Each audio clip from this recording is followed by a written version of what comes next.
Que la grâce du Seigneur Jésus-Christ, l'amour de Dieu et la communion du Saint-Esprit soient avec vous tous. Amen. Le texte pour notre méditation ce matin est la lecture de l'Évangile de Luc. De grandes foules faisaient route avec Jésus. Il se retourna et leur dit : « Si quelqu'un vient à moi sans me préférer à son père, sa mère, sa femme, ses enfants, ses frères et ses sœurs, et même à sa propre vie, il ne peut pas être mon disciple. Celui qui ne porte pas sa croix et ne me suit pas ne peut pas être mon disciple. En effet, si l'un de vous veut construire une tour, il s'assied d'abord pour calculer la dépense et voir s'il a de quoi la terminer. Autrement, si après avoir posé la fondation, il ne peut pas la terminer, tous ceux qui le verront se mettront à se moquer de lui en disant : cet homme a commencé à construire et il n'a pas pu finir. De même, si un roi part en guerre contre un autre roi, il s'assied d'abord pour examiner s'il peut, avec 10 000 hommes, affronter celui qui vient l'attaquer avec 20 000.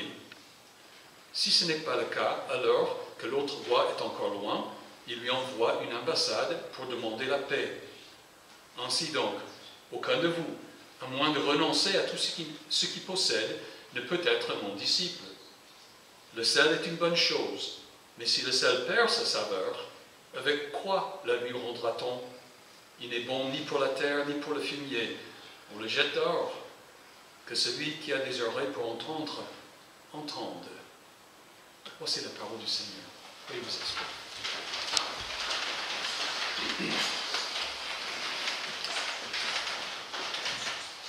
Que celui qui a des oreilles pour entendre, entende. Qu'est-ce que vous avez entendu? Est-ce un petit commentaire sur la difficulté d'être chrétien? Pensez-vous maintenant à tout ce que vous devez faire pour être disciple de Jésus? Êtes-vous choqué à l'idée de préférer Jésus à votre famille, à l'obligation de porter votre croix et à renoncer à tout ce que vous possédez? Vous attendez-vous maintenant à passer quelques moments difficiles en écoutant une prédication sur vos devoirs chrétiens? Je pense que, d'habitude, c'est de cette façon négative que nous entendons ces paroles. Les éditeurs de ma Bible ont mis devant le texte le sous-titre « Conditions pour être disciple », ce qui laisse penser à des conditions à remplir, ce que vous devez faire ou ne pas faire. Mais j'ai de bonnes nouvelles. Jésus ne donne pas de conditions difficiles à remplir pour devenir ses disciples. Plus précisément, il nous confronte à des attitudes et à des habitudes qui nous empêchent d'être ses disciples, qui nous détournent de lui. Il suppose que nous sommes déjà ses disciples et que nous voulons le suivre.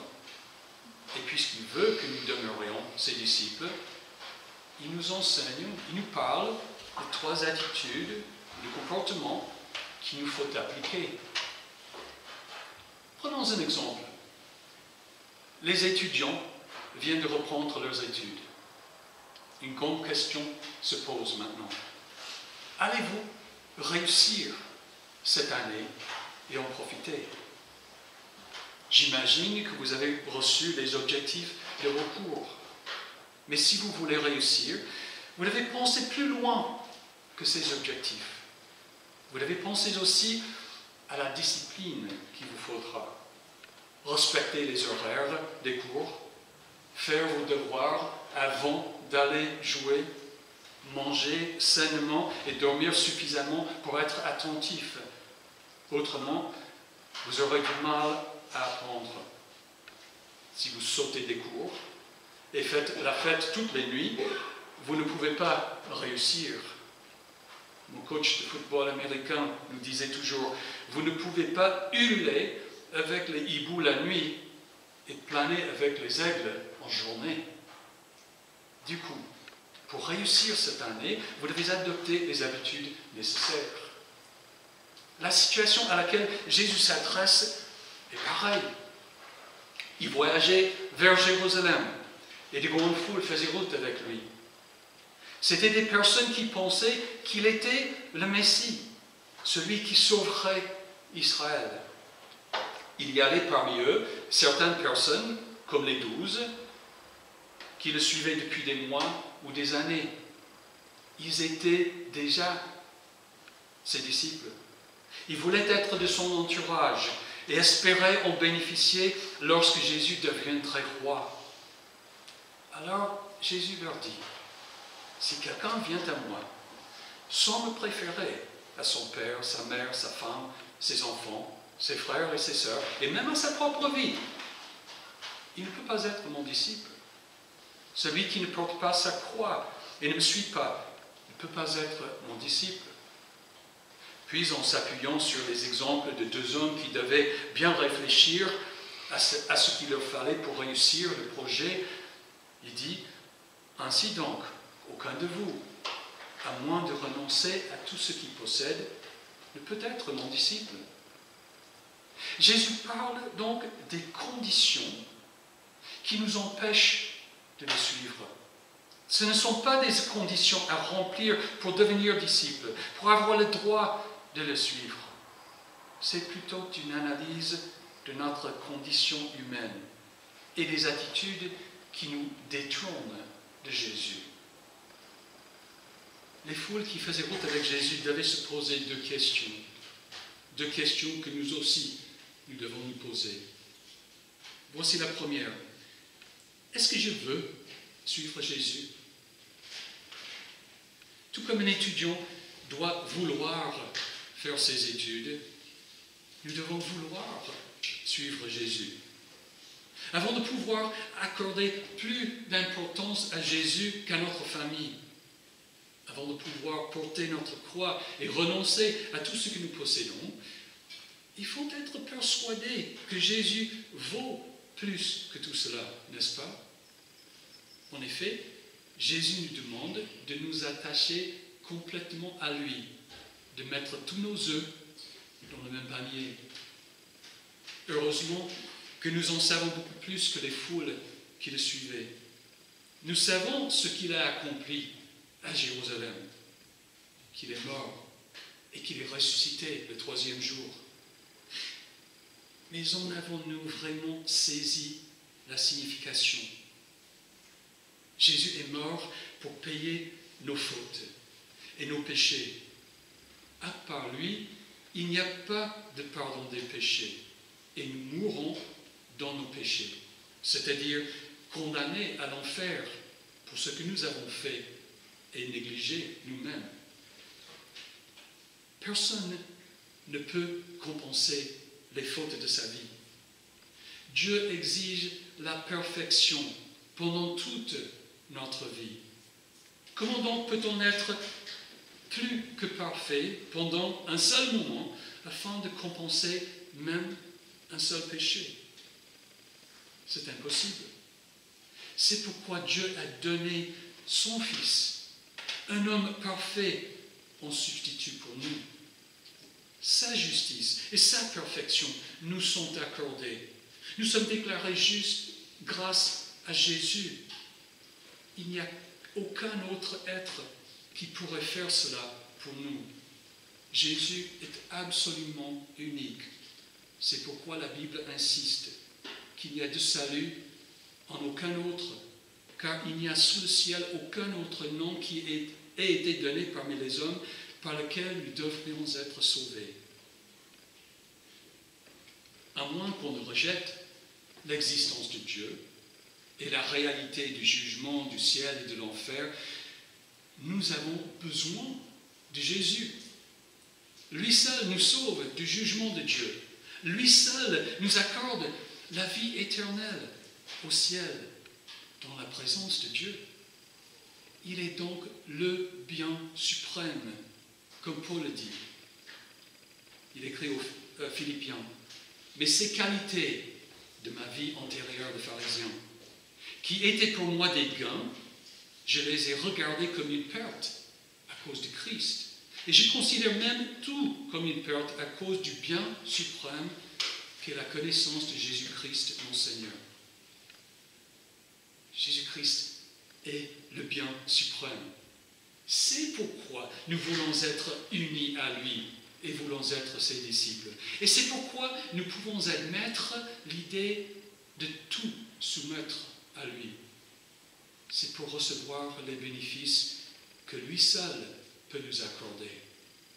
C'est dans cette optique que nous pouvons nous poser la deuxième question que la foule devait se poser, celle qui est au fond de ces paroles de Jésus. Comment le suivre? Comment être son disciple? Revenons un instant sur l'exemple d'un étudiant. Comment faire pour réussir l'année? Assister à tous les cours, faire ses devoirs, manger sainement, etc. Et renoncer à toute distraction qui empêche de faire tout cela. Ce n'est pas un grand secret. C'est quand même difficile. Non seulement parce que les devoirs peuvent être difficiles, mais surtout parce qu'il faut une certaine discipline et beaucoup de persévérance. En fait, avec la discipline et la persévérance, même les devoirs et les examens ne sont pas si difficiles. C'est pareil pour notre vie de disciple. Il n'y a pas de grand secret. Pour suivre Jésus, il suffit de nous débarrasser de nos distractions. L'Épître aux Hébreux le dit bien. Rejetons tout fardeau et le péché qui nous enveloppe si facilement et courons avec persévérance l'épreuve qui nous est proposée. Faisons-le en gardant les regards sur Jésus, qui fait naître la foi et l'amène à la perfection. Voilà le secret.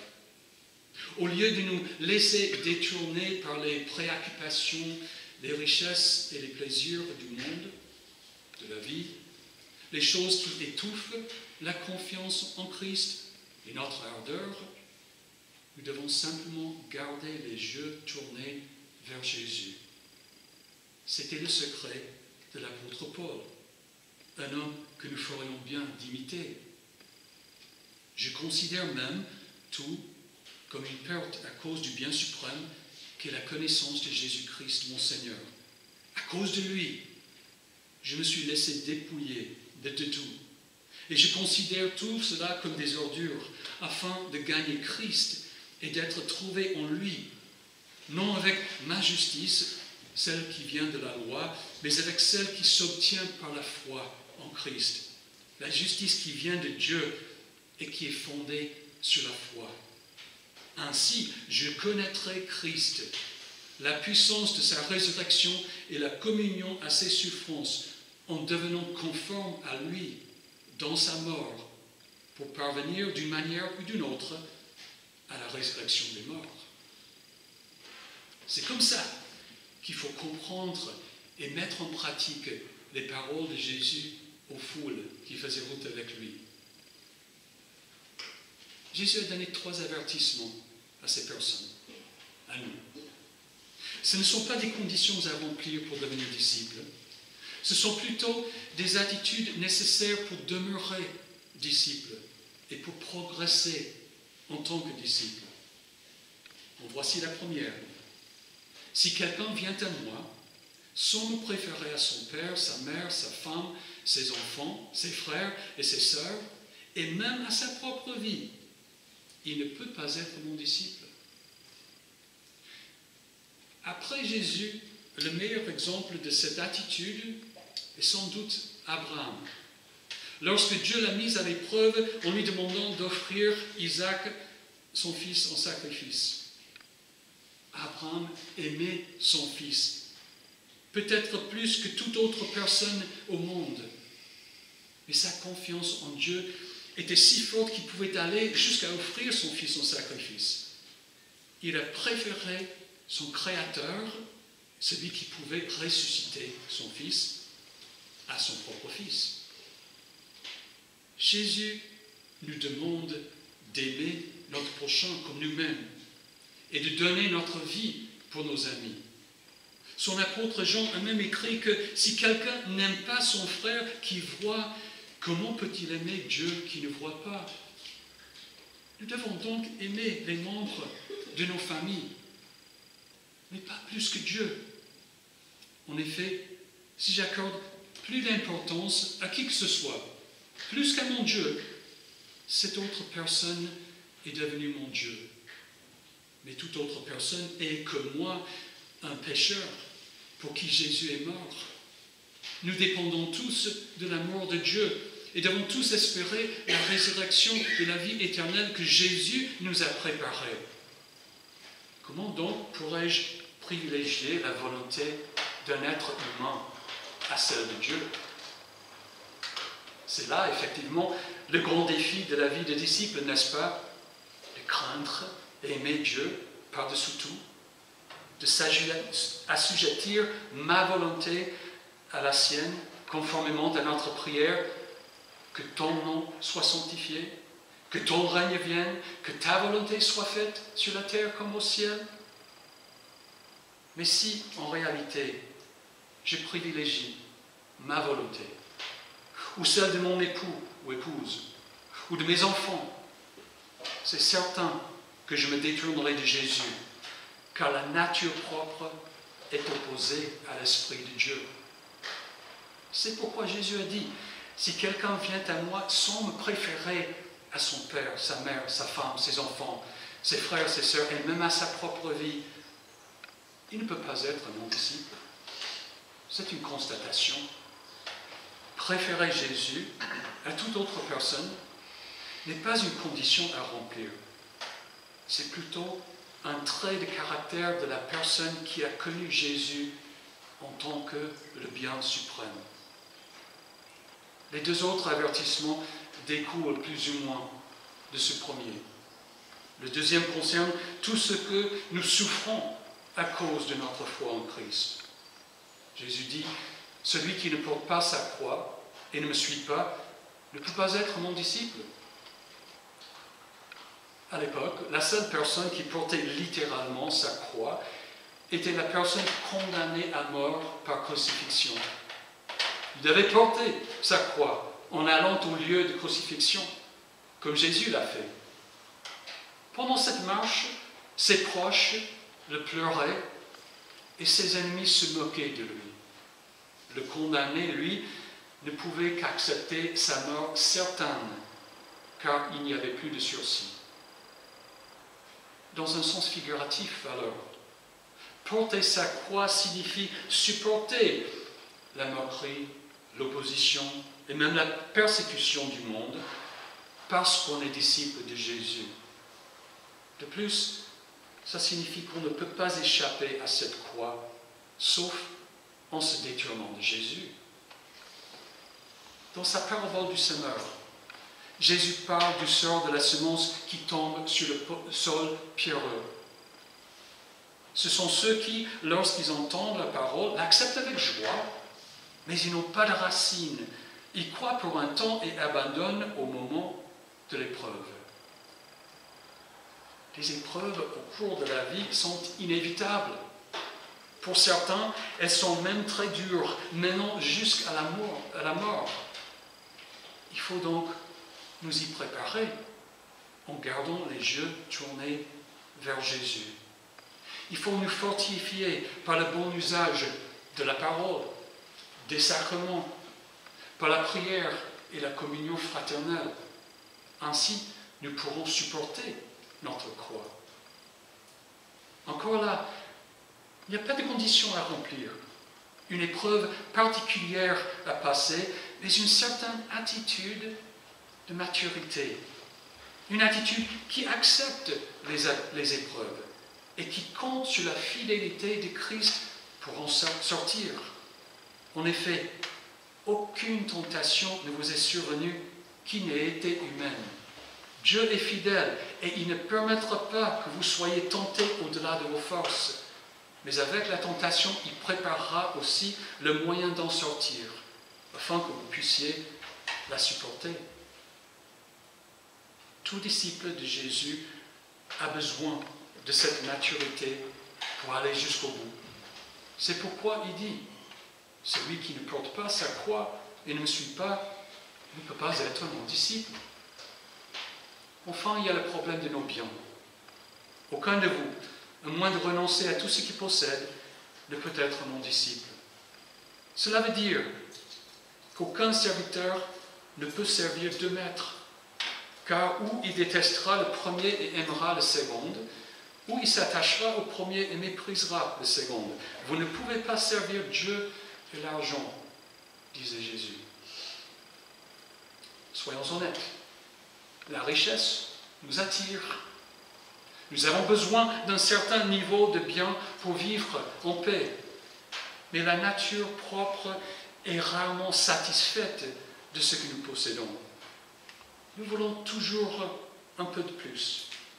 Les publicitaires le savent bien et y comptent. L'attraction des richesses et des plaisirs de la vie est une vraie tentation. Et si nous n'y faisons pas attention, lentement et imperceptiblement, nous allons détourner le regard de Jésus vers les richesses et les plaisirs du monde. Nous allons changer de maître. C'est pourquoi Jésus nous dit, aucun de vous, à moins de renoncer à tout ce qu'il possède, ne peut être mon disciple. Mes chers frères et sœurs, Jésus veut que vous soyez ses disciples.